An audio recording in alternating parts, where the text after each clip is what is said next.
guys? Ryan here with the Rona Project. Today I wanted to go over the different tools it takes to create a manga. Now, a lot of you guys are already familiar with the tools it takes for an artist. I mean, seriously, artists have everything. There's so many tools from top to bottom. From paper to pens to Wacom tablet to inking to toning. There's so much stuff that goes into the art aspect of manga that everybody kind of forgets about the writers and what we need. Who the hell was that? You know, so this one is for all the manga tools that a writer needs, okay? Now it doesn't seem like there would be a whole lot of manga tools for writers. Actually, there's quite a few. Let's go over them. Now I'm not gonna hold anything back here. The most important tool I have is a voice recorder. Right there. I love you.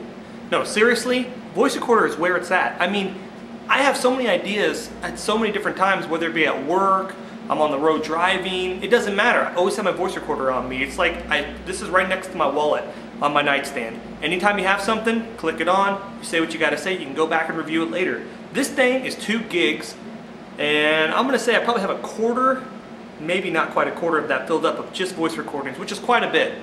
Let's go to our next tool. Yeah, it's a pen. Now I know what you're thinking. Pen, what does it matter? Pen's a pen, right? Let me tell you something right now. If you've done enough writing in your life, you're gonna want a pen that is comfortable.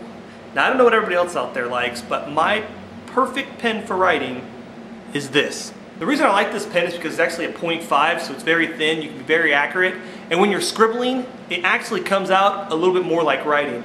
For anybody that's done any writing before, a lot of the dialogue ends up looking like chicken scratches. It looks really poor, it looks horrible. Sometimes you can't even make it out, but if you have a thinner pen, it doesn't blot up so much, so it doesn't look, it's a little bit more legible than the original shit you try to write down, which sucks. Staying on pens a little bit, you gotta have a red pen. Remember, if you're writing for a manga artist, you're gonna have to do some editing, and if you're always using the same color, then you're gonna forget parts that you needed to edit or you forgot to edit or that they might not catch because everything's in black. So having a different color pen is really important. Obviously gonna need paper. You know, now this is pretty standard stuff. Always get the college rule, Always get the college rule paper, just because you can write more on it. Make sure to label the front. You're always going to want to have 2 different notebooks to differentiate what you want your chicken scratches kind of part to be in and what you want your more legible dialogue to be in. I go over my dialogue twice in pen and then I type it. I personally think that's the only way to go. That way you keep everything in order and organized. You don't lose anything, forget anything. That way you don't screw up. The last thing is probably more on the perk side. This isn't something you have to have, but it's really, really nice. Especially if you're really trying to purvey a certain message to your artist and you guys aren't connecting all the time. Me and Anthony are down to where we almost just talk now, and I hardly use this anymore. But I'm going to say that this is probably one of the cooler things, and let me show you how it works. I'm not sure if you guys can see that or not. I think you can. What you got here is a comic book layout page. It allows me to write dialogue on this side and actually just kind of jot out a little bit of information as far as pictures, you know, draw my little stickman and stuff like that for what I want the page to actually look like before it goes to Anthony. Believe it or not, this is a very effective way to get the exact feel that you want as a writer. If you're not a good artist, it's perfect because you can just scrap these pages. These books are relatively cheap.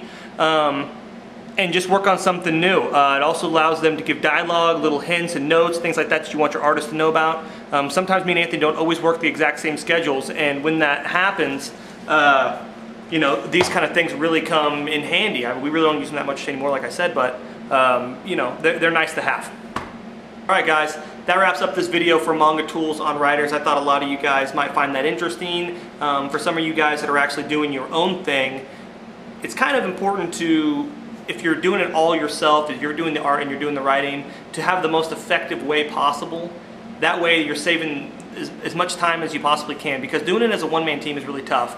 I'm lucky to have Anthony. If I didn't and I had to work with an artist that I wasn't as familiar with like I am with Anthony, I would use a lot of this stuff a lot more frequently. Luckily we just get to live right across the hall where we can, you know, bullshit back and forth with one another real quick. So guys, that's it. We will talk to you later. Have another video out shortly. I think I'm going to teleport out of here.